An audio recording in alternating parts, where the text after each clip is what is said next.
As I always say, there's no better time to be trying to be as self-sufficient as possible, to be growing our own healthy, nutritious, organic food. Have you started seeding yet? Are you planting your garden? If so, let me know some things that you'd like to grow. Have you already started to germinate? Are you getting a jump start on your herbs and vegetables and flowers that you want to see in the garden this year? This is how I integrate aquaponic techniques into a soil-based garden. The plants love it. It makes them grow like crazy. It's completely natural and it is free, best of all. Hey guys, it's Kitty Kate on the Homestead. It's one of those days around here where there's just not much for me to get up to, so I thought I would do some work in my little garden nursery as I am setting up to plan for my garden and all the things that I want to grow this year. My little seedlings are growing up and doing really well. I've had a good success rate sprouting so far. This morning I planted some more seeds, some things that did not germinate and that I want to have, like asparagus and cauliflower and cilantro. But I will show you what I have that's doing really well. As far as this actual grow setup, it's pretty simple. I do use this Vivasun grow tent. I have it placed on its side just so that I have more surface area for plants. It's not an expensive tent and you certainly don't need it, but it is handy. It has the reflective surface on the inside. I can close the door. That keeps it really warm, especially in a cold room like this at this time of year. This is just a Mars Hydro grow light. Again, not an expensive piece of equipment. I think this is about $150. I can put a link to these actually in the description below. These are things that I purchased many years ago when I lived in the city, but I'm sure that you can still buy them. I'll put a link, completely not sponsored, just occurred to me now. So this is a really simple grow setup. Honestly, you can get away with using just a light like this little sun blaster. This is perfectly fine for indoor gardening. I have several of these. I do prefer my Mars Hydro light, but these are a really good backup. The other thing that you can use are just aquarium lights. That's what I used last year.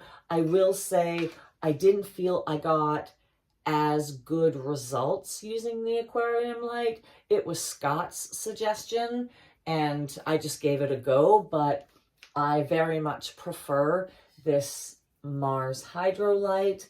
I feel like it provides more light and it actually provides a pretty decent amount of heat to keep this warm. I do keep a little thermostat thermometer in here, and it's 72.8. It had a minimum of 66.3 and the humidity's 30% right now. I do close the tent at night because this room in my house does get a little bit cold, but I do use this, just a simple little thing to monitor the conditions and make sure it's not getting too cold because my seeds are not going to like that. So this is the only other piece of equipment that I will use eventually. Right now, the plants are on a 24-hour light, but as I proceed to harden them, I'm going to want to switch it to 16 hours of light and 8 hours of dark. And at that time, I'll just use this little timer to control the light settings. Let me show you what I have growing. And today is the first day that I put any fertilizer to them. So I'll show you my homegrown fertilizer and how my systems are interconnected and really help with the sustainability of what I have going on here. I have 3 very nice cannabis plants sprouted it looks like that is all that I will get in the garden this year because that's what popped. And I haven't ended up sprouting a fourth. As I've said before, I could take a clone from one of those, and that will give me the 4 plants that I'm legally allowed here in Canada. This is sage. I have 3 of these. They all sprouted really well, 100% success rate. I have about a dozen bell peppers. I have thousands of these seeds, and the germination was really high this year. I got 3 Brussels sprouts, so looking forward to having that. I didn't have that last year. I have 2 broccoli plants, and this is my bigger one, so I'll just show you this one. 2 of 3 germinated. This one's pretty big. I have 3 thyme plants. I love this.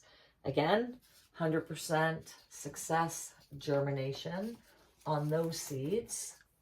This is the groovy tree that I'm growing for Scotty. I've only had 1 of these seeds germinate, and I have tried 4 or 5 at this point. But I got 1, and that one will be going to Scott. This is my largest lavender, although I do have a whole tray of little seedlings over there. 2 carrots, 2 of 3 germinated. So I don't know if they'll transplant. Usually carrots are something that you sow directly into the ground. I've never tried to sprout them in pots. I don't think they typically transplant really well, but we'll see. I also sprouted spinach. It did germinate, but it's not turning out very well, and I'll show you. I have such bad luck with spinach. And you can see these plants are very small. They have been under light, no stress. And look at how much pollen is coming off of them. Have I shaken it all off? Look at the pollen. Even this teeny tiny seedling is starting to flower. I just cut the tops off of them, see how they grow before I give up on them. I have 2 little celery sprouts, and then I have 1 parsley that has sprouted. So then this morning I planted an entire tray of marigold, asparagus, cauliflower, and cilantro, and I have 1 more tray just soaking here, preparing for 1 more plant. I haven't entirely decided what I'm going to add. This was my job for today. This is a canister filter from my turtle tank, and I use the turtle tank water to fertilize my plants. In the summer, I clean this outside, and then I put this water and the tank water into rain barrels, and I just feed my garden with it. It is too cold right now to clean this outside. I don't have a hose connected out there currently. So I brought this up after I switched the filters out, because it's that time of year for the turtle tank. Midwinter, I switch from 1 canister filter to another. That's my system that helps me to get through and keep the turtles healthy in the winter when it's really hard to clean the tank. What I can do is I can drain the poop water, the tank water, from this little spout right here. It is lovely, smelly, gross, nutritious tank water that I can now feed to my little plants. And then once I have drained all this water, because the inside is still really dirty, I can just pour water back into it and continue to take fertilizer from it. So you can see that is some floaty, lovely fertilizer. So This is really handy. It is, again, a way that my systems integrate so that one feeds the other and vice versa. When I grow greens in my garden, I feed the turtles. The turtles provide me with waste that gives me fertilizer to feed the plants. So it is the same premise as aquaponics. I've worked in aquaponics before, and I just love the self-contained system of it. So this is how I integrate aquaponic techniques into a soil-based garden. This is a very messy thing to use. Tank water can cause salmonella, so you really want to be careful when you've handled anything. Really wash your hands.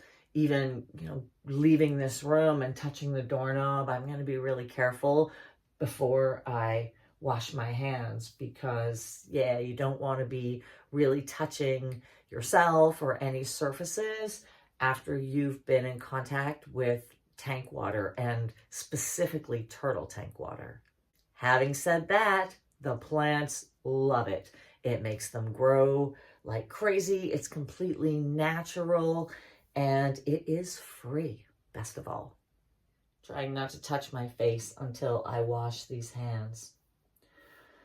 Well, that's just a little update on how my 2025 garden is shaping up.